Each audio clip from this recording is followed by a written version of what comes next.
Hi everyone, welcome you all on the Engineers Career Point powered by Europedia. Friends, जैसा आप सब जानते हैं कि last time CPCB central pollution control board 2022 में एक नोटिफिकेशन आया था जिसमें 63 पोस्ट यहाँ पर जो है साइंटिस्ट की पोस्ट आई थी, जिसमें आपके अलग अलग डोमेन्स में वैकेंसीज आई हुई थी। तो इस बारी भी सेम आपके पास जो है CPCB ने नोटिफिकेशन जारी कर दिया है, नोटिफिकेशन आ चुका है। बट नाउ दिस टाइम जो आपकी पोस्ट है फ्रेंड्स वो थोड़ी रिड्यूस हो गई है, थोड़ी ज़्यादा ही रिड्यूस हो चुकी है, ओबियसली 50% से ज़्यादा ही। पहले 63 थी, now this time only 22 posts are there.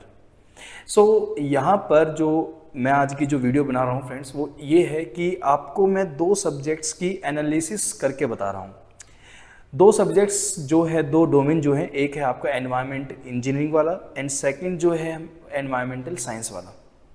ये दो डोमेन कि उसमें किस टाइप के क्वेश्चंस फ्रेम किए गए हैं एग्जाम के अंदर, क्या क्या क्वेश्चन का लेवल रहा है क्वेश्चंस में, दोनों में क्या डिफरेंशिएशन रहेगा। एक चीज़ मैं पहले आपको क्लियर कर देता हूँ फ्रेंड्स कि अगर आप एनवायरमेंटल साइंस के लिए एग्ज़ाम दे रहे हैं, एनवायरमेंट साइंस का अगर आप एग्ज़ाम दे रहे हैं तो उसके लिए जो आपका सिलेबस रहेगा वो CPCB ने क्लियरली डिफाइन करके दिया हुआ है, जिसके लिए बोला गया है कि आपके मास्टर्स साइंस होनी चाहिए, जो भी है वो क्वालिफिकेशन, उसकी एक सेपरेट वीडियो जो है आपको वो जो है गुरविंदर सर बनाएंगे, वो आपको बता भी देंगे। और जो उसके लिए सिलेबस अलग से मेंशन है एनवायरमेंटल साइंस वाले के लिए। बट जो एनवायरमेंटल इंजीनियरिंग वाला जो आपका एग्जाम रहेगा बच्चे, वो सिलेबस एज इट इज़ आपका रहेगा जो आपका गेट का एनवायरमेंटल इंजीनियरिंग का होता है एग्जाम। तो सिविल इंजीनियर्स वाले जो स्टूडेंट्स देते हैं या अदर डोमेन्स वाले भी जो देंगे एनवायरमेंटल इंजीनियरिंग के लिए, जो गेट ने स्पेसिफाई किया हुआ है, तो मोस्टली वही सिलेबस रहता है। सो अगर इन दोनों को भी अगर हम देखें सिलेबस वाइज कि सर एनवायरमेंटल साइंस का और एनवायरमेंटल इंजीनियरिंग का, क्या सर दोनों में जो सिलेबस में डिफरेंस है क्या वो ज़्यादा है? सर क्वेश्चन का लेवल तो ज़्यादा डिफरेंस है, क्वेश्चन के लेवल में डिफरेंस है, बट दोनों के सिलेबस में फ्रेंड्स डिफरेंस नहीं है। वो आपको 90% सिलेबस ऑलमोस्ट सेम ही मिलेगा, बट दोनों के क्वेश्चन में लेवल का जो डिफरेंस है वो आपको देखने को मिलेगा। अच्छा, तो माय पॉइंट इज दैट कि फ्रेंड्स आपके पास जो ये दो सब्जेक्ट्स, ये जो दो टॉपिक्स हैं, जो दो डोमेन है environmental science and environmental engineering, इसमें वेटेज कितने क्वेश्चन कौन से टॉपिक से आए, इसकी एक सेपरेट वीडियो जो नीतीश सर ने बना दी है। और मैं यहाँ पे देख रहा हूँ कि यहाँ पर सर ने बताया भी है कि raw water engineering, waste water engineering, solid waste management, hazardous waste, air pollution, ये सर ऑलरेडी एक्सप्लेन कर चुके हैं आपको कि कौन से टॉपिक से कितने क्वेश्चन बने हुए हैं, कितने क्वेश्चन पूछे गए हैं, राइट। तो वेटेज एक तरीके से आपको पता लग गई है, वो सर ने वीडियो बना भी दी है। तो आज मेरे को जो आपको बताना है बच्चे, वो थोड़ा सा डिफरेंशिएट करके बताना है कि क्या क्या क्वेश्चन में लेवल में डिफरेंस रहेगा, ताकि आप अपने प्रिपरेशन को उसी के अकॉर्डिंग करो। होता क्या है कि हम ये कई बार ये सोच लेते हैं कि सर एनवायरमेंट इंजीनियरिंग का एग्ज़ाम है और सर मैंने एनवायरमेंट अपने बीटेक में पढ़ा है, सर मैंने एनवायरमेंट इंजीनियर अपने बीटेक में पढ़ा है और मैंने सर इंजीनियरिंग सर्विसेज के भी क्वेश्चन लगा लिए हैं, सो दैट मीन्स सर मैं पूरी तरह से रेडी हो गया हूँ। बट फ्रेंड्स ऐसा नहीं होता है, मैं ये बोल रहा हूँ कि ऐसा नहीं होता है। रीज़न बीइंग सारे एग्ज़ाम्स की जो रिक्वायरमेंट होती है बच्चे वो अपनी अलग अलग होती है। CPCB पर्टिकुलर आप देख रहे हैं कि पोल्यूशन कंट्रोल बोर्ड है और ये जो है पूरी तरह से फोकस एनवायरनमेंट पे कर रहा है, तो इसके क्वेश्चन के पूछने का जो स्टैंडर्ड है और जो ESC का स्टैंडर्ड है, उन दोनों में डिफरेंस आपको देखने को मिलेगा, क्वेश्चन के लेवल का डिफरेंस आपको देखने को मिलेगा। तो यू कैन नॉट से sir if I have prepared well for the engineering services, so that means I have prepared for the CPCB, you can not से लाइक दैट। जब तक आप पास्ट ईयर के क्वेश्चंस नहीं देखेंगे, जब तक आप उनकी एनालिसिस नहीं करेंगे, तब तक आप तो ये बात फ्रेंड्स बोल नहीं सकते हैं। तो इट मीन्स आपको प्रॉपर वे में इस चीज़ का पता होना चाहिए कि दोनों में डिफरेंस कहाँ है, ठीक है। तो यहाँ पर आपको एक गाइडेंस की रिक्वायरमेंट होती है, एक पाथ की रिक्वायरमेंट होती है कि आपको किस तरीके से अपनी स्टडी को, आपको उस टॉपिक को कितना डिटेल में, कितना डीपली उस टॉपिक को पढ़ना है और उससे क्या क्या डिफरेंट वैरायटीज़ के क्वेश्चन फ्रेम किए जाते हैं और उन क्वेश्चन को कैसे टैकल किया जाता है। तो ये चीज़ें आपको एक तरीके से पता होनी चाहिए, ठीक है। तो मैं आपको दो एग्जाम्स जो है, एक एनवायरमेंटल साइंस, एक एनवायरमेंट इंजीनियरिंग, दोनों के बीच में थोड़ा सा मैं आपको बता देता हूँ कि क्या क्या क्वेश्चन पूछे गए हैं, जिससे आपके माइंड में आपको थोड़ा सा इसका एक आइडिया लग जाए कि okay such type of question पूछे जाते हैं और इसके लिए मैं प्रिपेयर हूँ या ना हूँ, तो आपको उसका भी आइडिया लग जाएगा फ्रेंड्स, ठीक है। तो देखो पहला एग्जाम एनवायरमेंटल साइंस, पहला जो है एनवायरमेंटल साइंस की मैं बात कर रहा हूँ 2023 टेस्ट डेट 18 जून 2023 एनवायरमेंटल साइंस की हम बात कर रहे हैं, ठीक है फ्रेंड्स। तो इसमें जो है और क्वेश्चन इसकी जो कौन से टॉपिक से कितने क्वेश्चन आए उसकी वीडियो सेपरेट बना चुके हैं नीतीश सर, मैं आपको बस बता रहा हूँ कि क्वेश्चन का लेवल किस तरीके का, ठीक है। जैसे क्वेश्चन नंबर 1 आप देखिएगा, क्वेश्चन नंबर 1 में पूछा गया है कि ये आपको stratosphere, troposphere, mesosphere, thermosphere, atmosphere की 4 लेयर दे दी है और इसमें पूछा गया है कि आपको ये बताना है विच of the following options is true regarding the predominant chemical species being present in the different strata in the atmosphere. Chemical species chemical concentration के बेसिस पर कि कौन कौन सी किसकी कॉन्सेंट्रेशन किस में ज़्यादा है किस में कम है, उसके कॉरस्पॉन्डिंग आपको एक अरेंज करना है, तो वही चीज़ यहाँ पे पूछी गई है। क्लियर फ्रेंड्स, तो यहाँ पर बस उसी तरीके से आपको बताना है।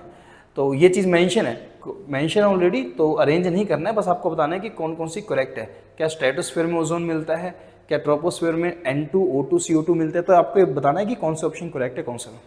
तो बेसिकली जब आप पढ़ते हैं एटमॉस्फेयर में या एयर पोल्यूशन जब आपको पढ़ाया जाता है तो आपको ये चीज़ें ऑलरेडी पता होती है। जब हम पोल्यूशन की बात करते हैं, पॉल्यूटेंट्स की बात करते हैं, तो यहाँ से भी आपको आइडिया लग जाता है। तो ये तो खैर आप इजी क्वेश्चन है, मैं ये बोलूँगा कि ज़्यादा मुश्किल नहीं है। सेकंड क्वेश्चन आपका बच्चे वेस्ट वाटर से पूछा गया है कि यहाँ पे यूट्रोफिकेशन के लिए कौन सा रिस्पॉन्सिबल है कॉन्स्टिट्यूएंट्स, वो पूछा गया। We all know that phosphate जो है प्राइमरी पोल्यूटेंट्स होता है। तो again very simple question, right. So 2 question है सिंपल, एनवायरमेंटल साइंस डिस्कस कर रहे हैं बच्चे, क्वेश्चन सिंपल आ रहा है अभी तक, ठीक है।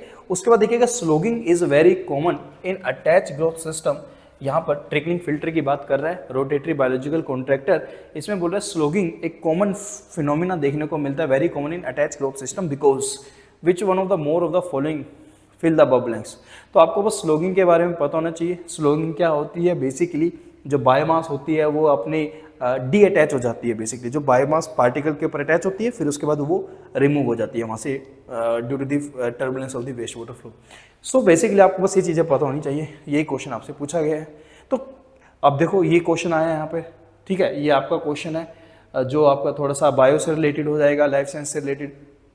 अल्टीमेट बीओडी पूछ लिया, हमेशा क्लास में क्वेश्चन करते हैं हम अल्टीमेट बीओडी 1 ग्राम पर लीटर ग्लूकोज की। नेशनल एम्बिएंट एयर, ये देखिएगा ये जो कोड है ना बच्चे NAAQS, that is very important. यहाँ से अगर मैं आपको स्टेट वाइज बताऊँ, हरियाणा के अंदर और पंजाब के अंदर, पंजाब में तो ज़्यादा क्वेश्चन पूछे गए हैं इस पर्टिकुलर कोड से, ठीक है। सल्फर डाइऑक्साइड की कॉन्सेंट्रेशन तक पूछ रहा है।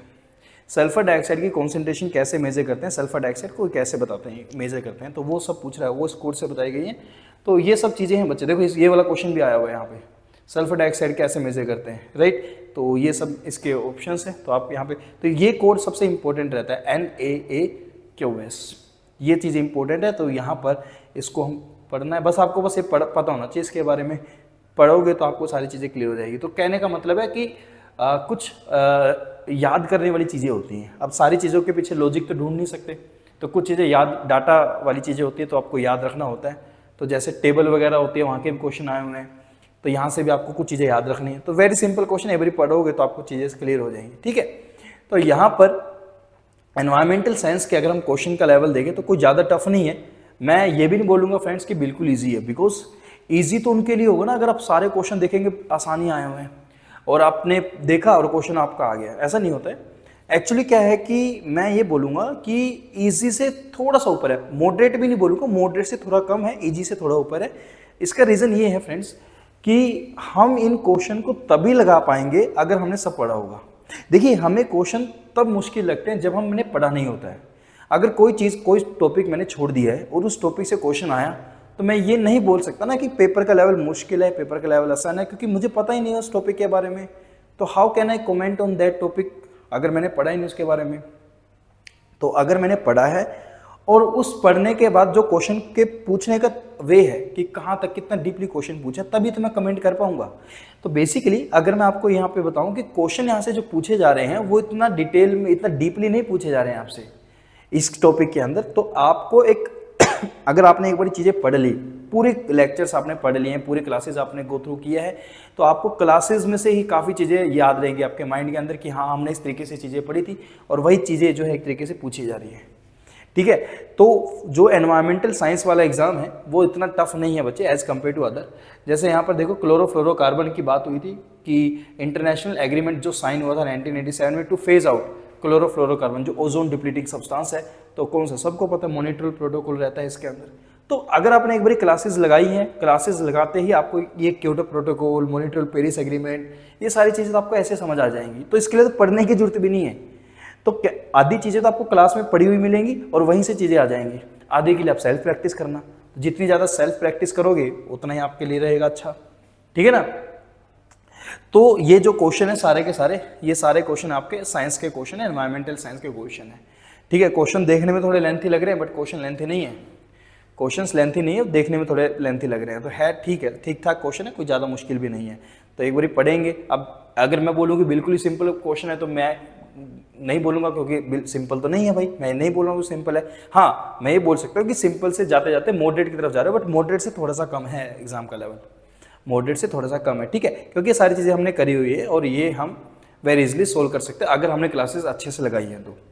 उसके बाद अगर हम आगे वाला डिस्कशन करें बच्चे, जो आगे वाला एग्जाम है आपका इंजीनियरिंग वाला, एनवायरमेंटल इंजीनियरिंग वाले, इसमें मैथ के क्वेश्चन, देखो मैथ तो दोनों में कॉमन है, मैथ के क्वेश्चन तो दोनों में आ ही रहे हैं, ठीक है। एनवायरमेंटल इंजीनियरिंग वाले में अगर हम देखें, ये एनवायरमेंटल इंजीनियरिंग का पेपर है आपका, इसमें भी काफ़ी क्वेश्चंस आपको देखने को मिलेंगे जो आपको लगेगा कि ईजी हैं, बट कुछ क्वेश्चंस आपको लगेगा थोड़ा सा मॉडरेट है। जैसे which of the following is not considered as the green house gas, इनमें से कौन सी गैस जो है ग्रीन हाउस गैस नहीं है। तो ये आपको 4 ऑप्शन है। CO2 तो मेजर होती है ग्रीन हाउस गैस से, तो सबको पता ही है, ठीक है। तो यहाँ पर आप देखो तो क्वेश्चन भी स्ट्रेट फॉरवर्ड ही है, कोई ज़्यादा मुश्किल तो नहीं है, स्ट्रेट फॉरवर्ड क्वेश्चन है, लाइफ साइंस के क्वेश्चन है। ये क्वेश्चन आपके एनवायरमेंट के, हाइड्रोलॉजी के आगे, एक्विफर से रिलेटेड पॉइंट है, करेक्ट ऑप्शन आपको बताना है। Storage coefficient, specific yield, porosity में क्या रिलेशन होता है, तो ये हम सब क्लास में पढ़ते हैं, वेरी इजली क्वेश्चन को टैकल कर सकते हैं। ये FM का फेवरेट क्वेश्चन फ्लूइड मैकेनिक्स का जो आप पढ़ते हैं, को टाइप्स ऑफ फ्लूइड के बारे में बताते हैं, ठीक है ना। ये अगेन हाइड्रोग्राफ किसको बोलते हैं, आइसोहाइट किसको बोलते हैं, बताओ। ये देखो, ये क्वेश्चन भी आप देखोगे, आप क्या बोलोगे, सर ये तो स्ट्रेट फॉरवर्ड है, सर हमने जो पढ़ा वही तो पूछ रहा है, कोई ज़्यादा तो पूछ नहीं रहा सर डिटेल में, ठीक है ना। तो वही चीज़ें हैं बच्चे, कोई ऐसा मुश्किल कुछ नहीं है इसमें भी। While raw sewage is considered to be low strength waste water, very simple question. BOD 5 पूछ रहा है, तो BOD 5 निकालनी आती है, हम क्लास में सीखते हैं BOD 5। देखो मेरा काम यहाँ पर ये नहीं है कि आपको निकाल के दिखाऊं। आप सोच रहे होंगे कि सर आप तो ऐसे बता रहे हो, हवा में नहीं बोल रहा हूँ बच्चे। अब मैं आपको बोलूँ सर ये निकाल के दिखाओ, मैं निकाल के भी दिखा सकता हूँ, बट मैं ये वीडियो इस सॉल्यूशन के लिए नहीं बना रहा हूँ। सॉल्यूशन के लिए वीडियो बना दी होगी या वो बन जाएगी, उसके लिए नहीं कमिटमेंट। मैं यहाँ पे वीडियो बना रहा हूँ सिर्फ आपको ये चीज़ समझाने के लिए कि भाई क्वेश्चन का लेवल क्या है, उसके अकॉर्डिंगली आपको थोड़ी आइडिया लग जाए किस तरीके के क्वेश्चन पूछे जा रहे हैं। ये डाटा वाला क्वेश्चन कि L इक्विवेलेंट की वैल्यू पूछी गई है, तो आपको वो डाटा याद होना चाहिए, ठीक है ना। ये आपके फेजेस हो गए कि जब डिकम्पोजिशन होता है, बायोमिथेनेशन, तो यहाँ पर क्या क्या स्टेजेस होते हैं वो स्टेजेस पूछ लिए। एसिड फर्मेंटेशन वगैरह, एल्कलाइन फर्मेंटेशन जो आप पता है, एसिड रिग्रेशन वगैरह, ठीक है।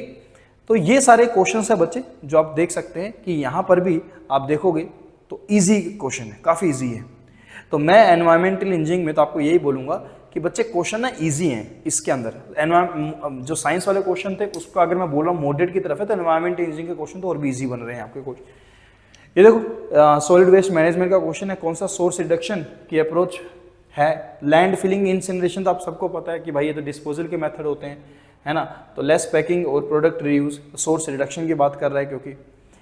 तो कंक्लूजन इज दैट कि भाई एनवायरमेंटल इंजीनियरिंग के जो क्वेश्चन है, मैथ थोड़ा अच्छा सा पढ़ना, और मैथ में प्रोबेबिलिटी पढ़ के जाना बच्चे, क्वेश्चन आता है प्रोबेबिलिटी से और अच्छे क्वेश्चन पूछता है। तो यहाँ पर मैं अगर दोनों को कंपेयर कर रहा हूँ तो बच्चे मैं यही बोलूँगा आपको कि एनवायरमेंटल इंजीनियरिंग वाला जो पेपर है ना वो बहुत ईजी है as compare to environmental science, ठीक है ना। तो एनवायरमेंटल साइंस के कंपैरेटिवली अगर आपने बोला कि सर मैंने तैयारी की है, तो एनवायरमेंटल इंजीनियरिंग वाला आप इजीली कर सकते हैं क्रैक।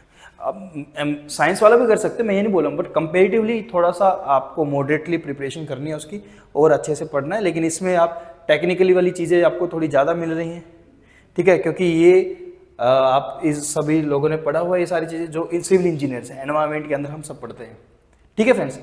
तो ये सारी चीज़ें बस मेरे को ये बताना था आपको कि भाई कौन सा चीज़ें मुश्किल है, कौन सी आसान है। तो कोई मुश्किल नहीं, अगर हम लगाएंगे क्लास करेंगे तो इसलिए हमें सारी चीज़ें समझ आ जाएंगी। अब मैं आपको बता देता हूँ कि जो इंजीनियर्स कैरियर पॉइंट है उनका मॉड्यूल जो है वो स्टार्ट हो चुका है, और या आई थिंक 1 या 2 दिन में स्टार्ट भी हो जाएगा, जैसा भी है अभी, ठीक है। तो गूगल फॉर्म जो है आपके डिस्क्रिप्शन बॉक्स में मिला हुआ है, आप गूगल फॉर्म को फिल कर दीजिएगा, आप डायरेक्टली ग्रुप में ज्वाइन हो जाओगे और आपको डायरेक्टली पता लग जाएगा कि कब से मॉड्यूल स्टार्ट होगा। यह मॉड्यूल आई थिंक लॉन्च हो चुका है, आप वेबसाइट पे जाके भी क्वेरी कर सकते हैं, वेबसाइट पे जाके भी मॉड्यूल को परचेज कर सकते हैं। मैं फिर से आपको बोलूँगा कि मैंने आपको बस ये बताया है कि दोनों में लेवल कैसा है पेपर का, ठीक है। कुछ क्वेश्चन से आइडिया लग जाता है कि हाँ क्वेश्चन का लेवल कैसा है। मैं कंक्लूजन ये कर रहा हूँ कि जो एनवायरमेंटल इंजीनियरिंग वाला है वो थोड़ा कम लेवल का है, एनवायरमेंटल जो साइंस वाला पेपर है वो थोड़ा सा उसके ऊपर रहेगा, एनवायरमेंटल साइंस वाला थोड़ा सा इसके ऊपर का रहेगा, ठीक है। इंजीनियरिंग वाला थोड़ा सा कम लेवल पे है, तो आप ऐसे भी समझ सकते हैं इस चीज़ को, जो अगर आपको समझना होगा। लेकिन दोनों का लेवल मॉडरेट से कम है, मैं ये नहीं कह रहा हूँ कि दोनों टफ की तरफ है, दोनों का लेवल मॉडरेट से कम है, बट एनवायरमेंटल इंजीनियरिंग नीचे रहेगा और आपका साइंस वाला जो टॉपिक रहेगा वो ऊपर रहेगा, एनवायरमेंटल साइंस वाला फ्रेंड्स, ठीक है। बाकी आपके ऊपर है फ्रेंड्स, बाकी आपके ऊपर, आप तैयारी कीजिएगा, जो भी आपकी क्वेरी होगी आप कमेंट कर सकते हैं और आप इंस्टीट्यूट में भी हमारे साथ कॉन्टैक्ट कर सकते हैं। Okay, thank you everyone.